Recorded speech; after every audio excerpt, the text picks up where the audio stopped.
کہ شاخوں پہ اگر پھول سہانے نہیں آتے، بھورے کبھی خوشبو کو چرانے نہیں آتے۔ شاخوں پہ اگر پھول سہانے نہیں آتے، بھورے کبھی خوشبو کو چرانے نہیں آتے۔ اللہ یہ کہتا ہے کرو اپنی حفاظت، بزدل کو فرشتے بھی بچانے نہیں آتے۔ اللہ یہ کہتا ہے کرو اپنی حفاظت۔ اچھا تو ذرا بتائیے، آپ سننا چاہتے ہیں ایک بار اور شعر کو؟ بہت شکریہ کہ شاخوں پہ اگر پھول سہانے نہیں آتے، بھورے کبھی خوشبو کو چرانے نہیں آتے۔ اللہ یہ کہتا ہے کرو اپنی حفاظت، بزدل کو فرشتے بھی بچانے نہیں آتے۔ آئیے حضرات، یہ شعر میں نے اس لیے پڑھا، مجھے ایک ایسے شاعر کو اس وقت آواز دینا ہے جس کے لیے میں یہ کہوں کہ اتنی بڑی دنیا ہے، اتنی بڑی دنیا میں اپنی پہچان بنانا کوئی آسان کام نہیں بلکہ ایک بڑا کارنامہ ہوا کرتا ہے۔ فرہاد نے پہاڑ کاٹ کے نہر نکالی، تب عشق کے میدان میں ان کا نام چمکا۔ قیس نے صحراؤں کی خاک سان کر عشق لیلا میں اپنی جان کا نذرانہ پیش کیا، تب لوگوں نے انہیں پہچانا۔ اسی طرح سے دنیا ادب میں بھی انہی کے نام کے چراغ جلے جنہوں نے طوفانوں سے لڑنے کا حوصلہ رکھا، جنہوں نے ہواؤں کے رخ کو موڑنا سیکھا اور دن کی مشقت کے بعد اپنی راتوں کی نیندوں کو قربان کیا، اپنی راتوں کی نیندوں کو حرام کیا، جب جا کے ان کا اپنی پہچان بنانے میں کامیاب ہوئے۔ ہمارے ڈائز پر ایک ایسا شاعر موجود ہے جسے ہواؤں کے رخ کو بھی موڑنا آتا ہے اور جسے طوفانوں سے لڑنا بھی آتا ہے۔ اس کی شخصیت، اس کی ذات گرامی یقیناً کسی تعارف کی محتاج نہیں، نہ صرف ہندوستان بلکہ پوری اردو دنیا کا وہ محبوب شاعر۔ ایک شعر ہی ان کے تعارف کے لیے کافی ہے کہ میں نظر میں اترنا کمال ہوتا ہے، نفس نفس میں بکھرنا کمال ہوتا ہے۔ نظر میں اترنا کمال ہوتا ہے، نفس میں بکھرنا کمال ہوتا ہے۔ بلندیوں پہ پہنچنا کوئی کمال نہیں، بلندیوں پہ ٹھہرنا کمال ہوتا ہے۔ بلندیوں پہ ٹھہرنے والا وہ شاعر جسے دنیا ادب ڈاکٹر طارق قمر کے نام سے جانتی اور پہچانتی ہے۔ میں ان سے اس وقت گزارش کر رہا ہوں کہ وہ آئے اور اپنے کلام سے نوازے کہ ڈاکٹر طارق قمر صاحب آپ کی خوبصورت سماعت۔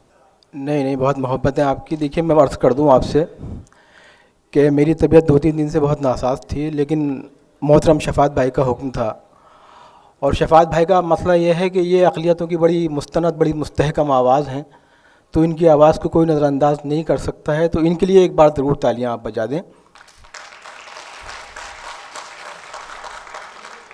وقت بھی کم ہے اور میں تو بہرحال میزبان ہوں تو بہت کم وقت لوں گا۔ ایک نظم سناؤں گا آپ کو، 4-5 شعر، اس کے بعد اپنی نشست لوں گا، ملاحظہ فرما لیجیے۔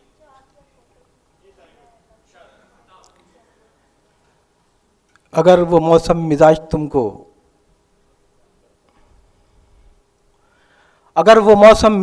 کو کہیں ملے تو یہ اس سے کہنا خزاں کا موسم گزر چکا ہے، اگر وہ چاہے تو لوٹ آئے۔ کیا کہنے؟ اگر وہ موسم مزاج تم کو کہیں ملے تو یہ اس سے کہنا خزاں کا موسم گزر چکا ہے، اگر وہ چاہے تو لوٹ آئے۔ اسے بتانا کہ وقت کروٹ بدل چکا ہے، غموں کا سورج بھی ڈھل چکا ہے، وہ بد نصیبی کا ایک کانٹا کبھی جو تلوے میں چپ چکا تھا نکل چکا ہے، اگر وہ چاہے تو لوٹ آئے۔ اسے بتانا کہ وقت کروٹ بدل چکا ہے، غموں کا سورج بھی ڈھل چکا ہے، کیا کہنے؟ وہ بد نصیبی کا ایک کانٹا کبھی جو تلوے میں چپ گیا تھا نکل چکا ہے، اگر وہ چاہے تو لوٹ آئے۔ اسے بتانا کہ مزمحل اور اداس شامیں بھی اب تبسم سے آشنا ہیں، اسے بتانا کہ مزمحل اور خاموش راتیں بھی اب تکلم سے آشنا ہیں، اسے بتانا کہ زندگی ایک یقین ہے اب گما نہیں ہے، اسے بتانا کہ زندگی ایک یقین ہے اب گما نہیں ہے، کہ آج شموں کی رقص کرتی ہوئی لبوں میں سنہرے خوابوں کی کیا کہنے؟ کہ آج شموں کی رقص کرتی ہوئی لبوں میں سنہرے خوابوں کی روشنی ہے، دھواں نہیں ہے۔ اسے بتانا کہ غم کا دریا اتر گیا ہے، اسے بتانا کہ غم کا دریا اتر گیا ہے، اسے بتانا کہ زخم ہجرت بھی بھر گیا ہے، اسے بتانا کہ زخم ہجرت بھی بھر گیا ہے، مگر اسے تم یہ مت بتانا فریب جس کو دیا تھا اس نے وہ شخص اندر سے مر گیا ہے، وہ شخص اندر سے مر گیا ہے، وہ شخص اندر سے مر گیا ہے۔ بہت شکریہ آپ کا۔ دیکھیے میں بس چند شعر سناتا ہوں آپ کو، آپ کی زحمتیں تمام کروں گا، اس کے بعد مشاعرہ اپنے اختتام کی طرف ظاہر ہے کہ رواں دواں ہے. تو اس نے ایک بار بھی پوچھا نہیں کیسا ہوں میں، اس نے ایک بار بھی پوچھا نہیں کیسا ہوں میں، خود کو بھی جس کے لیے ہار کے بیٹھا ہوں میں. اس نے ایک بار بھی پوچھا نہیں کیسا ہوں میں، خود کو جس کے لیے ہار کے بیٹھا ہوں میں. اور شعر ملاحظہ فرمائیں گے کہ خود کو بھی جس کے لیے ہار کے بیٹھا ہوں میں، کہ گونجتے رہتے ہیں ماضی کے قصیدے مجھ میں. دیکھیے لکھنؤ کی اپنی تہذیب ہے، شعری پس منظر ہے اور مختلف شہروں کا حوالہ ہے. یہ آپ کا اپنا مرثیہ ہے، غزل کیا ہے، ملاحظہ فرمائیں کہ گونجتے رہتے ہیں ماضی کے قصیدے مجھ میں، گونجتے رہتے ہیں ماضی کے قصیدے مجھ میں، ایک اجڑے ہوئے دربار کا نوحہ ہوں میں. ایک اجڑے ہوئے دربار کا نوحہ ہوں میں، چلتا رہتا ہوں تو لگتا ہے کوئی ساتھ میں ہے. واہ. چلتا رہتا ہوں تو لگتا ہے کوئی ساتھ میں ہے، تھک کے بیٹھوں گا تو یاد آئے گا تنہا ہوں میں. کیا کہنے. چلتا رہتا ہوں تو لگتا ہے کوئی ساتھ میں ہے، چلتا رہتا ہوں تو لگتا ہے کوئی ساتھ میں ہے، تھک کے بیٹھوں گا تو یاد آئے گا تنہا ہوں میں. ملاحظہ کریں گے خاص طور سے کہ پھول ہونے کی سزا خوب ملی ہے مجھ کو. پھول ہونے کی سزا خوب ملی ہے مجھ کو، شاخ سے ٹوٹ کے گلدان میں رکھا ہوں میں. کیا کہنے. پھول ہونے کی سزا خوب ملی ہے مجھ کو، شاخ سے ٹوٹ کے گلدان میں رکھا ہوں میں. اور یہ شعر بھی ملاحظہ فرما لیں، شاخ سے ٹوٹ کے گلدان میں رکھا ہوں میں، وہ بھی رسمن یہی پوچھے گا کہ کیسے ہو تم. واہ. وہ بھی رسمن یہی پوچھے گا کہ کیسے ہو تم، میں بھی ہنستے ہوئے کہہ دوں گا کہ اچھا ہوں میں. واہ. وہ بھی رسمن یہی پوچھے گا کہ کیسے ہو تم، میں بھی ہنستے ہوئے کہہ دوں گا کہ اچھا ہوں میں. اور کیسے رشتوں کو سمیٹیں یہ بکھرتے ہوئے لوگ. کیا کہنے. یہ دیکھیے میرے نوجوان بھائی ابھی بہت داد دے رہے تھے، لیکن شاعری جو ہے، شاعری شعور، شعر اور شور، ان تینوں لفظوں کو سمجھ لیں گے تو شاید میں یہ 3-4 شعر آپ کی نظر کر پاؤں گا. ملاحظہ فرمائیں گے صرف 3 شعروں کی زحمت ہے آپ کے لیے.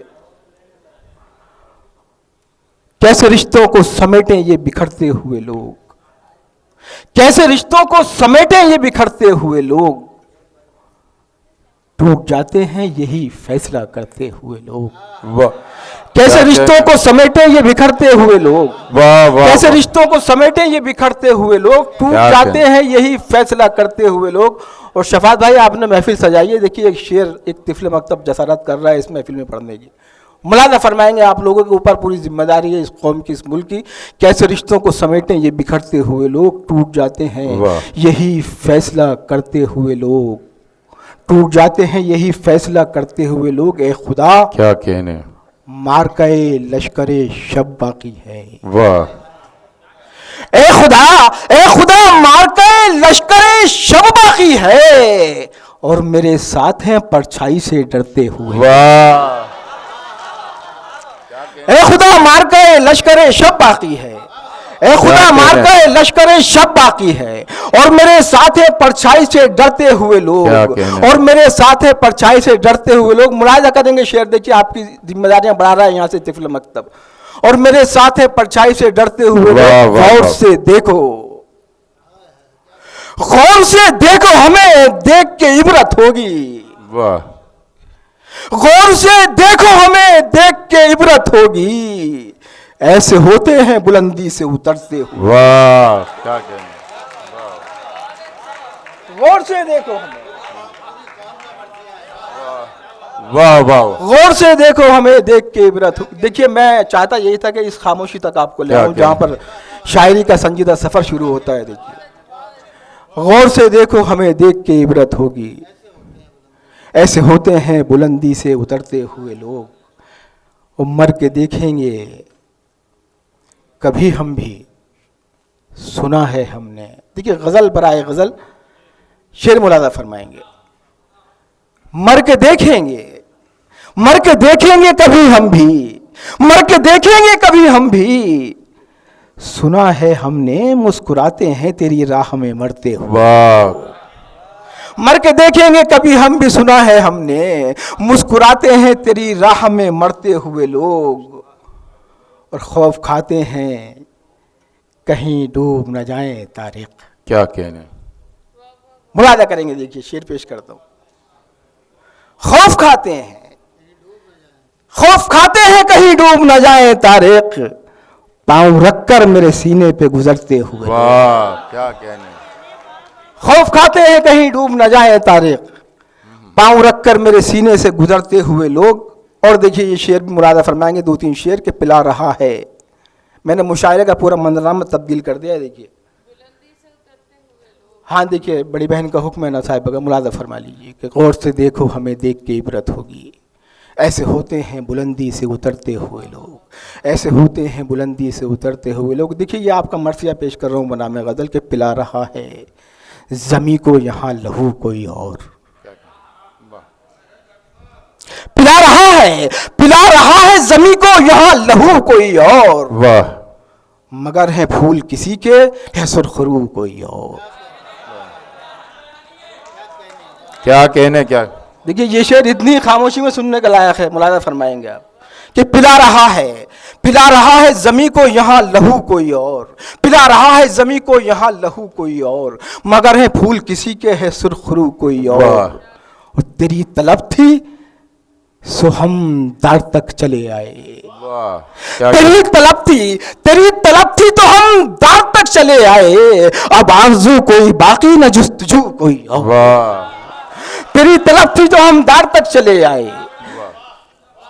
تیری بہت نوازش آپ کی. تیری طلب تھی جو ہم دار تک چلے آئے، اب آرزو کوئی باقی نہ جستجو کوئی اور. اور شاعری کے حوالے سے ایک شعر پھر پیش کرتا ہوں. دیکھیے کہ ہمیشہ بنتی ہوئی بات کو بگاڑتے ہیں. کیا کہنے. از بھائی میں نے ایک قافیہ پرانا قافیہ استعمال کیا. ملاحظہ فرمائیں.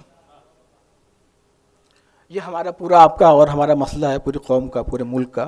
میں بنام شاعری پیش کر رہا ہوں. دیکھیے کب ہمیشہ، ہمیشہ بنتی ہوئی بات کو بگاڑتے ہیں. واہ ہمیشہ بنتی ہوئی بات کو بگاڑتے ہیں، کبھی کبھی تو میں خود ہی کبھو کبھو کوئی اور. واہ واہ ہمیشہ بنتی ہوئی بات کو بگاڑتے ہیں، کبھی کبھی تو میں خود ہی کبھو کبھو کوئی اور. اور ایک شعر بھی ملاحظہ فرمائیں گے کہ یہ اتفاق نہیں ہے، یہ اتفاق نہیں ہے کہ قتل ہو جائے. دیکھیے شعر کا پس منظر آپ کی نگاہوں میں ہے. لکھنؤ انا صاحبہ فرما رہی تھی اگر لکھنؤ میں بھی شعر کی وضاحت کرنی پڑے تو اس سے بڑا کوئی گناہ نہیں ہے. بے شک. میں ایک شعر پیش کر رہا ہوں پوری ذمہ داری کے ساتھ اور آپ کی ذمہ داریوں میں اضافہ کر رہا ہوں. ملاحظہ فرمائیے گا. کبھی کبھی تو میں خود ہی کبھو کبھو کوئی اور. واہ یہ اتفاق نہیں ہے کہ قتل ہو جائے. یہ اتفاق نہیں ہے، یہ اتفاق نہیں ہے کہ قتل ہو جائے، تیری کہانی میں مجھ سا ہی ہو بہو کوئی اور. واہ یہ اتفاق نہیں ہے کہ قتل ہو جائے، یہ اتفاق نہیں ہے کہ قتل ہو جائے، تیری کہانی میں مجھ سا ہی ہو بہو کوئی اور. واہ کمال وحدت و کثرت میں روز دیکھتا ہوں. ہمارے مدارس اسلامیہ کے بہت سے ذمہ داران تشریف رکھتے ہیں. تصوف بہت اہم عمل ہے. تصوف کے حوالے سے ایک شعر پیش کرتا ہوں. ملاحظہ فرمائیں. کمال وحدت و کثرت، کمال وحدت و کثرت میں روز دیکھتا ہوں کہ تو میرے اندر ہے 400 کوئی اور. کیا کہنے. واہ کمال وحدت و کثرت میں روز دیکھتا ہوں کہ تو میرے اندر ہے 400 کوئی اور. اور دیکھیے آخری شعر آپ کی زحمت تمام. میں اپنے آپ سے خود جیتتا ہوں ہارتا ہوں. اپنا محاسبہ کر لیں گے اس شعر کے پس منظر میں تو شاید آنے والا وقت کو اچھا پیغام لے کر آ جائے گا. ملاحظہ فرما لیں گے آپ کی ذمہ داریاں کہ میں اپنے آپ سے خود جیتتا ہوں ہارتا ہوں. میں اپنے آپ سے خود جیتتا ہوں ہارتا ہوں. نہیں ہے میرے علاوہ میرا عدو کوئی اور.